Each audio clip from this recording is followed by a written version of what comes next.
पुरानी पेंशन बहाली की लड़ाई किसी एक राज्य की लड़ाई नहीं बल्कि पूरे देश के कर्मचारियों की और शिक्षकों की लड़ाई है और ये लड़ाई है हक और अधिकार की। जैसा कि देखने को मिल रहा है कि लंबे समय से कर्मचारी पुरानी पेंशन बहाली की मांग कर रहे हैं, लेकिन सरकार की तरफ से लगातार इन सभी शिक्षकों को, कर्मचारियों को कभी संशोधन की बात कहकर टरका दिया जाता है तो कभी किसी और बात से आश्वासन दे दिया जाता है, जबकि इन कर्मचारियों का साफ तौर पे यही कहना है कि सरकार सिर्फ और सिर्फ पुरानी पेंशन बहाल करे, वो भी जल्द से जल्द। एक तरफ जहाँ देखने को मिला कि 25 नवंबर को एक बड़ा कार्यक्रम दिल्ली में था और अब उसके बाद राज्यों में भी कार्यक्रमों की शुरुआत हो चुकी है। ऐसे में सबसे पहले महाराष्ट्र राज्य में एक बड़ा कार्यक्रम 12 दिसंबर को होने वाला है। जी हाँ, आपने बिल्कुल ठीक सुना, 12 दिसंबर को महाराष्ट्र राज्य में एक कार्यक्रम है जिसमें सभी कर्मचारी और शिक्षक एक साथ एक बैनर तले आकर पुरानी पेंशन बहाली की मांग करने वाले हैं। और ये कार्यक्रम किस तरह से होने वाला है, क्या क्या चीजें नहीं होंगी और कहाँ पर ये कार्यक्रम होगा, इस विषय पर ज्यादा जानकारी देते हुए NMOPS महाराष्ट्र राज्य प्रदेश अध्यक्ष विदेश खांडेकर जी ने क्या कुछ कहा है, आप भी सुनिए। विदेश खांडेकर जी, आपका हमारे चैनल अटल टीवी पे बहुत बहुत स्वागत है।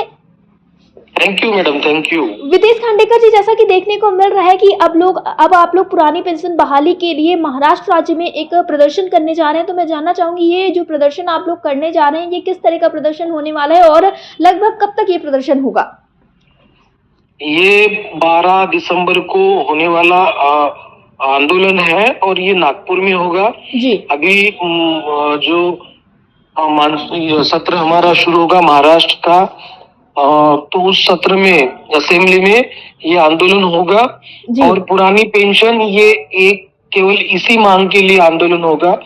महाराष्ट्र के सभी कर्मचारियों को मैं आपके माध्यम से आह्वान करना चाहूंगा कि 12 दिसंबर को होने वाले पेंशन क्रांति आंदोलन में सहभागिता ले। जी, तो विदेश जी, जो आप लोग ये कार्यक्रम करेंगे ये प्रदेश स्तर का कार्यक्रम होगा या अन्य राज्यों से भी कर्मचारी इसमें शामिल हो सकते हैं?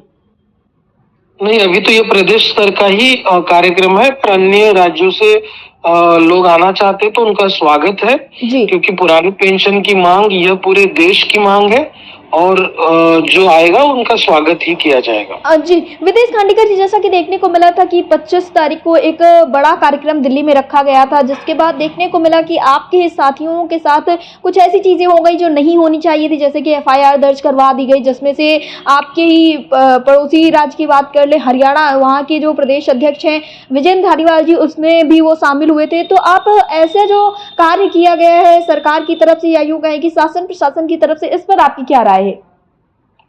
जी बिल्कुल गलत है। 25 नवंबर का जो दिल्ली के जंतर मंतर में रैली थी वो शांततापूर्ण तरीके से हुई है जी। तो ये सरकार हमें डराना चाहती है, जो शीर्ष नेता है उनको डराना चाहती है, पर सरकार को हम आपके माध्यम से कहना चाहेंगे कि हम लोकशाही से ये आंदोलन कर रहे हैं और हमें किसी पक्ष और किसी से कोई मतलब नहीं है। हमारा पुरानी पेंशन यही एकमेव मुद्दा है, एकमात्र मुद्दा है।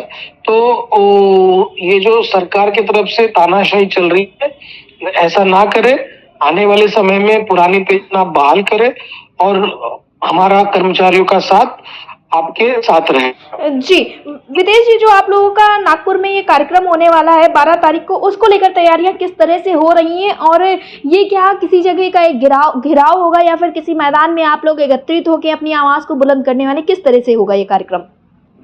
जी, तो इसका पूरे महाराष्ट्र के जिला स्तर पे अभी मीटिंग हो रही है जी। और ज्यादा से ज्यादा लोगों को नागपुर में आने का हम न्योता दे रहे हैं। महाराष्ट्र के जो अन्य संगठनाएं हैं उनसे भी बात चल रही है, वो भी अपने कर्मचारियों को आह्वान देने के लिए हम उनको बोल रहे हैं जी। और यह नागपुर में रैली होगी। नागपुर के यशवंत स्टेडियम में सब जो आंदोलन में शामिल होने वाले जो कर्मचारी, हमारे माताएं हैं, जो बहनें हैं, हमारे साथी मित्र हैं, वो आएंगे स्टेडियम में। हमारा 1-2 घंटे का ये रहेगा, डेमोन्स्ट्रेशन रहेगा और उसके बाद मोर्चा हमारा निकलेगा विधान भवन की ओर। जी, विदेश खांडेकर जी, अटल टीवी से जुड़ने के लिए बहुत बहुत धन्यवाद। बहुत बहुत थैंक यू आपका, थैंक यू, धन्यवाद।